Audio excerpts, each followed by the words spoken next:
क्योंकि जब तुम किसी से बात करते हो सिर्फ तुम्हारे शब्द बात नहीं करते, तुम्हारी ऊर्जाएं भी बात करती हैं, एनर्जीज भी बात करती हैं। लोगों के साथ में स्ट्रॉन्ग तालमेल बनाने के लिए 3 चीजों का साथ होना बहुत जरूरी है, आपका शब्द, आपकी बॉडी लैंग्वेज और आपके मनोभाव, आपके विचार। इसलिए जब भी किसी से मिलने जाए, जब भी किसी से कम्युनिकेट करें, जब तक सामने वाला आपको पूरी तरह सुनने को तैयार न हो जाए, आपको असल बात पे नहीं आना है।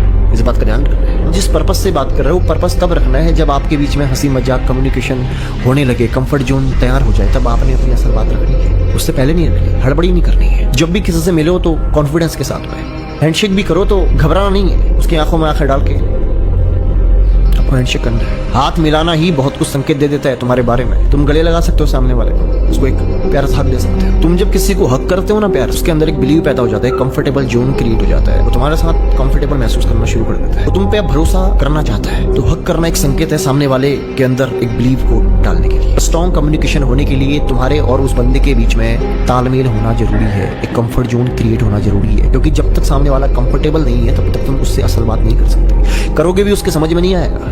कंफर्ट करना है सामने वाले को, उसे एहसास कराना है कि तुम उसके दोस्त हो, उसके दुश्मन नहीं हो। क्योंकि जब भी तुम किसी नए इंसान से मिलने जाते हो, नए लोगों से दोस्ती करते हो, तो नए चेहरे को देख करके लोगों के अंदर एक डिफेंसिव जोन होता है जो कि तैयार हो जाता है। नए चेहरे को देख करके लोग अनकंफर्ट हो जाते हैं। सबसे पहले आपने उसको फील कराना है, एहसास कराना है कि आप उसके दोस्त हैं, दुश्मन नहीं। ये याद रखना, जब भी किसी नए इंसान से मिलो तो एक प्यारी सी स्माइल के साथ में अपनी बैकबोन को आगे की तरफ मोड़ो, कंफर्टेबल होकर के उससे बात कर रही है, कॉन्फिडेंस के साथ में, आंखों में आंखें डाल के प्यार से उसके इंटरेस्ट के टॉपिक्स पे बात करनी है, उसमें इंटरेस्ट लेना है, उसकी बातों में इंटरेस्ट लेना है। आप चाहोगे वो इंसान तुम्हारा दीवाना हो जाए, उस इंसान को आपने दिल से रिस्पेक्ट देनी पड़ेगी, आपके चेहरे पे एक स्माइल होनी चाहिए, कंफर्टेबल जोन क्रिएट होना चाहिए, एक हेल्थी कम्युनिकेशन, और आपने उसको फील करवाना है कि आप उसके दोस्त हो, दुश्मन नहीं हो। सिर्फ वो बात करो जो वो सुनना चाहता है, और ये तुम्हें थोड़ा बहुत कम्युनिकेट करने से समझ में आ जाएगा कि उसका इंटरेस्ट किन टॉपिक्स पे डिस्कस करने में है। तुम जब उसके इंटरेस्ट के टॉपिक्स में डिस्कस करने की तरफ जाओगे तो वो तुम्हारे साथ घंटों घंटों बिता देगा। उसे तुमसे हर मुलाकात